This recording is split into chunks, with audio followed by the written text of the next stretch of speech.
objectives for getting involved in MOOCs. The first was that it was very much a modern version of our 155-year mission. It was a way that we could reach different parts of the world that perhaps we weren't so strong in, although we deliver in 190 countries. You will realise from a lot of the preponderance of statistics coming out now that there are particular parts of the world that are much more engaged with MOOCs than our traditional background has been. We've been typically the old British Empire. The Commonwealth countries have been our key areas of students on our full degree programmes. The second reason is that it was to try to recruit students to our full degree programmes. We have very affordable programmes of undergraduate degree level. So, for example, our partners at London School of Economics deliver economics, accountancy and finance degrees for under £5,000 around the world for a full undergraduate degree. We have postgraduate programmes ranging from £8,000 to £10,000 across 30 different subject full programmes, and again that's very hard to replicate for students, particularly in the UK, with £9,000 fees, fairly typical for an annual fee for tuition. The third reason was also what you've heard about today, and I'm sure again tomorrow and Wednesday, is that it's to look at innovation and pedagogy. We're not too arrogant to believe, being around 155 years, that we're not old dogs that can't learn new tricks. So it's very much a way that we can get our faculty involved in new ways of learning, particularly on the massive element. Let's not forget how important that is and how different that is from some of the online initiatives that have gone in the past.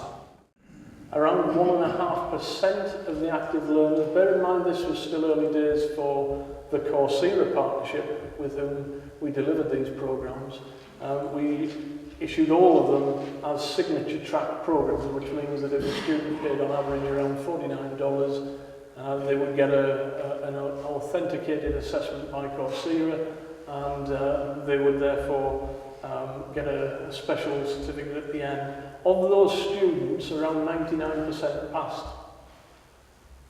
So in other words, if they paid the money, it was very clear that they were motivated to complete and succeed at the MOOC. So although it was still early days and relatively small numbers, we were very impressed with the pilot for that. Out of the students who responded to the survey, which was just short of 4,000, 91% rated our MOOCs as either good or through to excellent. So in other words, around 91% satisfied. Now in terms of the other element, and I don't know who's attended some of the business model discussions, in terms of our objectives for MOOCs, since we wrote the initial paper for this programme, we have since mapped all of the emails of our full-time, full degree programmes and those who completed the MOOCs. So we have a map of around 600 students from our full degree programmes were engaged with our own University of London MOOCs. And of those 600, around 150 are new registrations since the MOOCs were delivered, which we believe clearly has an impact on a recruitment of those students to our full degree programmes.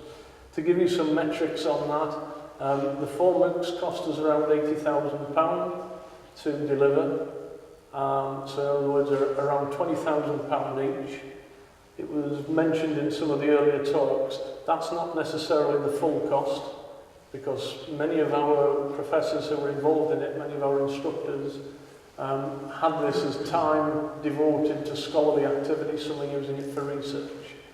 We've done some analysis on exactly how many hours they spend, but I don't know how many people here have tried to pin a lecturer down with a timesheet. There were some significant variations, let's just say that, so we need to do a little bit more work on it.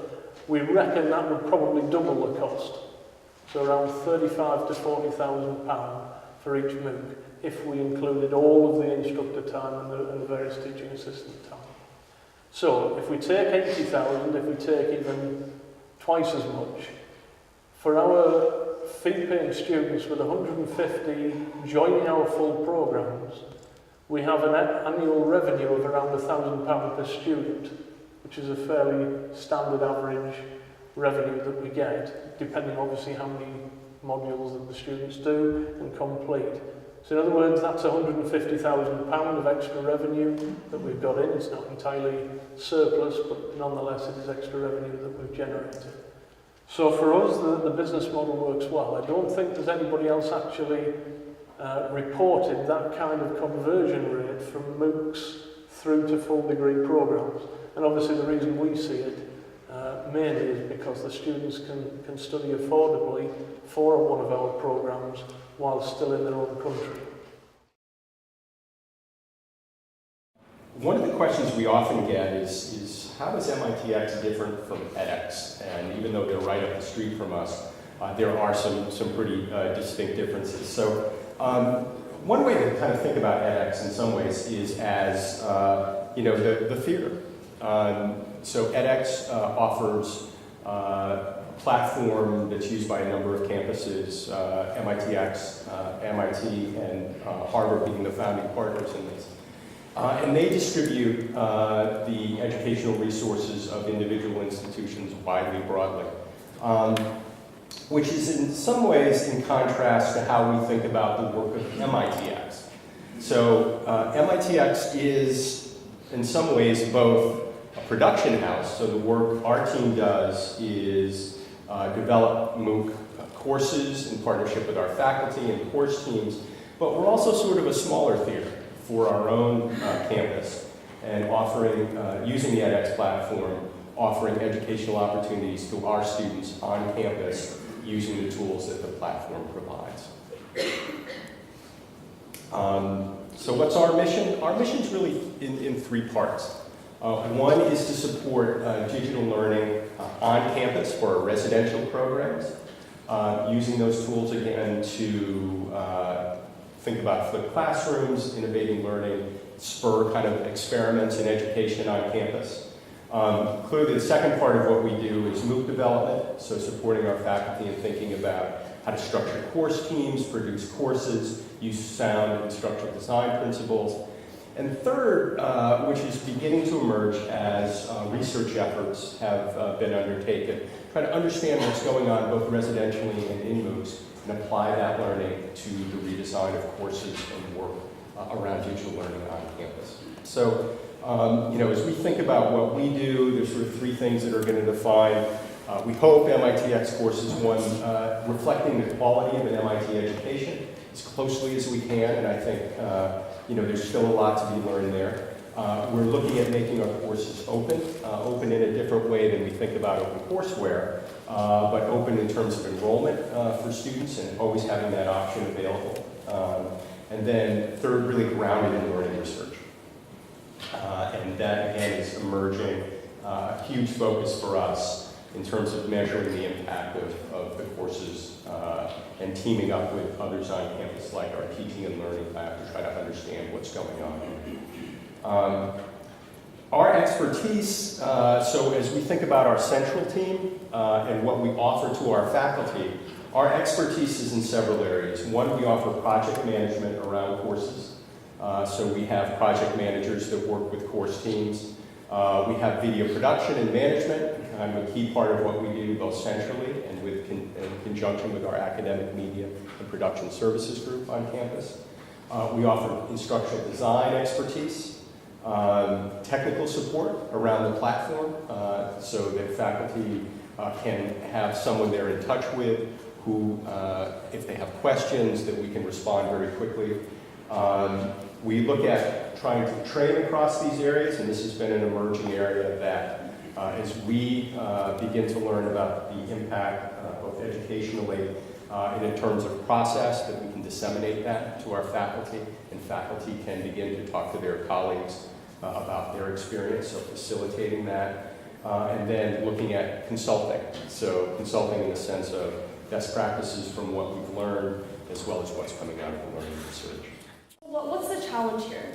There are a lot of questions surrounding how do we encourage this engagement among students. How do we encourage students to continue being excited about learning when we don't have the benefit of face-to-face interaction? And these questions can't be answered by any single instructor or any single expert alone. Whereas I think traditionally in-classroom teaching was very much an activity that is undertaken by an individual, we see that the creation of MOOCs is very much a team sport. And what that means is that the creation of MOOCs, when we're talking about how to promote and support MOOCs, this really requires the support of university administration, of university leadership, of well-resourced teams, of program managers, instructional designers, technical support staff, and a variety of other roles. And so what does this structure look like? What does it look like for a university to be supportive of these efforts? Well, we have to look no farther than our partners.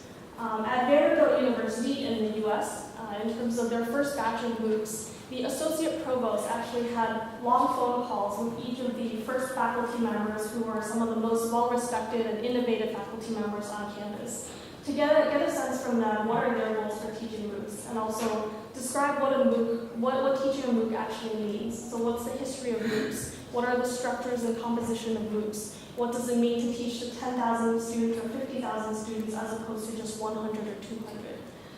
And at EPFL, as I heard from Pierre a couple of days ago and Patrick just yesterday, there are also a lot of conversations that leadership has with instructors. So from Pierre and even President Abersher talking to individual faculty members, with Patrick engaging with the instructors to understand what exactly are their teaching goals, and based on that, what is the platform that is most suitable for each instructor in each course.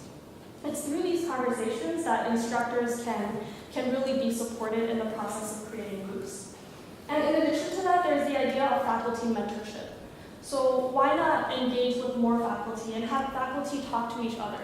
So for example, at the University of Pennsylvania, also one of our partners in the US, there's an informal structure whereby experienced instructors are encouraged to have lunch and talk to prospective MOOC instructors just to share experiences so that more people on campus can understand what that experience is actually like. And so from all of these examples, we see the importance of building institutional support and creating structures that facilitate communication within a particular university campus.